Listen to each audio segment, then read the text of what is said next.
일단 PPT 좀 띄워주세요. 저희 아주 탄핵 재판은 형사 재판이 아닙니다. 대통령의 직무 집행 행위가 헌법과 법률에 중대하게 위반되었느냐 여부를 가리는 재판이 탄핵 심판이고, 공무원이 직무와 관련돼서 잘못된 경우에 징계 처분하는데 그 징계 처분의 성격을 띠고 있는 행정소송이 탄핵 심판입니다.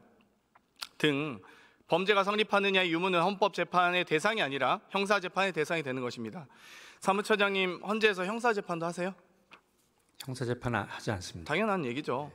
그러면 형사 재판 속겠지 헌법 재판 속겠습니까? 여기에서 형법상의 범죄 성립에 대해서는 논하지 아니하고, 그러한 헌법 위반 부분에 대통령의 그런 구체적 행위가 헌법의 국민주권 행위에 위배되느냐, 대의민주주의에 위배되느냐, 시장경제주의에 위배되느냐라는 식으로 재작성해서 제출할 계획을 갖고 있습니다 라고 당시 2017년 탄핵 1타 강사인 권성동 법사위원장께서 얘기하십니다. 이 당시 이야기도 참 주옥 같은 글이 많습니다. 아주 똑부러지게 야무지게 말씀을 많이 하셨더라고요. 대통령의 직무집행 행위가 헌법과 법률에 위배되느냐의 여부가 중요하기 때문에 재작성하는 이유에 대해서 설명을 합니다. 공소장 변경도 기본적인 사실관계는 그대로 유지하면서 거기에 대한 법적 평가를 달리하는 것입니다. 그렇기 때문에 국회 탄핵소추 의결처럼 국회 제적의원 3분의 2 이상의 찬성이 필요 없고, 이거는 탄핵소추위원과 대리인단이 얼마든지 준비 서면을 작성해서 제출할 수 있다라는 말씀을 드립니다. 이거 다 권성동 2017년 당시 법사위원장이 이 인터뷰도 하시고 헌재에서 했던 말입니다. 맞습니까? 예, 맞습니다. 박근혜 대통령 탄핵 당시에도 탄핵소추 의결서에 뇌물죄 성립 여부 다 수정한 선례가 있죠. 뭐 다른 위원님들이 질문하셨으니까. 탄핵소추 의결문엔 그런 죄명이 있었고요.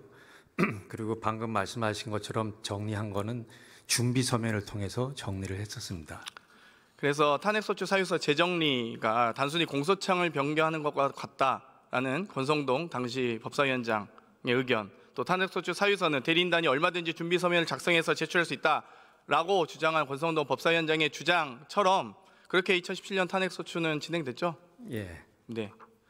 그런데 지금 요즘에 국민의힘의 일부 의원님들이 이 헌재를 많이 공격하고 계신 것 같습니다. 심지어 뭐 사법 독재라는 말까지 나오고 있습니다. 헌재가 사법 독재하고 계십니까? 아닙니다. 국민의힘 의원님들이 항의 방문도 했죠, 헌재. 예. 그때 뭐라고 하셨나요? 항의 방문에서 뭐라고 하던가요? 이제 대통령 것을 우선 심리하는 것에 대한 지적을 좀 하셨고요. 그리고 한덕수 국무총리 그 탄핵 심판 사건을 조속하게 먼저 좀 심리를 해야 되지 않느냐, 뭐 이런 여러 가지 얘기들을 하셨습니다. 지금 이 당의 원내대표가 이렇게 강력하게 비판하고 있는데 헌재가 너무 이 당 원내대표를 무시하는 거 아닙니까? 거기에 대한 입장 표명하실 생각 없나요? 저는 어느 당의 어느 의원님들께서 문의를 하시더라도 답변을 드리는 게 제 일입니다. 그래서 그런 차원에서 그 일이 이루어졌고 이번에도 그런 맥락에서 이루어진 일입니다. 그래서 지금 소추 대리인단이 했던 행위들은 다 적법한 절차에 의해서 진행되고 있는 건 맞죠? 현 사건 말씀하시는 겁니까? 그렇습니다. 지금 이제 준비 절차 이제 마쳤고요. 이제 본격적으로. 그러니까 지금까지 적법하게 다 진행되어 왔죠? 지금 보시는 바와 지금 국민의힘에서 지금 이렇게 요구하잖아요. 무효라고 중정하고 항의까지 하시잖아요. 지금 재판이 이제 변론 기일이 다음부터 시작이 됩니다. 본격적으로. 이 관저 앞에 45명의 국민의힘 의원들이 가셨어요. 1월 6일에. 지금 비대위원 지도부도 가신 걸로 보이는데, 이 지도부가 가시면 헌재의 통진당 해산 결정문에 정당 기관의 활동을 곧 정당 자신의 활동으로, 특히 정당의 최고위원 등 주요 당직자의 공개된 정치 활동은 그 지위에 기하여 한 것으로 볼 수 있으므로 원칙적으로 정당에 귀속될 수 있을 것으로 보인다.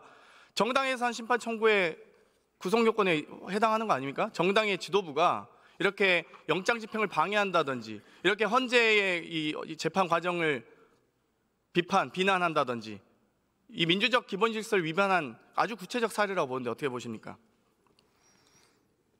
지금 정당 해산 심판 청구에 대해서 말씀하신 것 같은데 그 요건은 헌법에 명시적으로 나와 있습니다.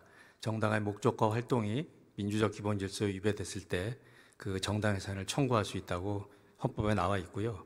지금 이제 말씀하신 부분은 그것이 그 요건에 해당하는지에 대해서 헌법재판소에서 만약 심판이 들어온다면 그 부분에 대해서 판단하게 될 것으로 보입니다. 네, 돌아가셔도 좋습니다.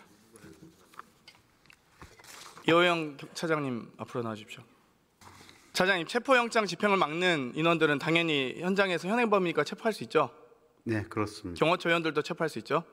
뭐 그런 걸로 알고 있습니다. 국회의원들도 체포할 수 있죠? 네, 그렇습니다. 불체포 특권 적용 대상이 아니잖아요. 네, 그렇습니다. 그러면 간접을 45명의 국회의원들이 만약 지키고 있다면 그 이상일지라도 모두 다 연행하시길 요청드립니다. 그거는 국수본에서 체포영장 집행을 할 것으로 알고 있습니다. 강력하게 경찰의 의지를 가져주십시오. 네, 알겠습니다.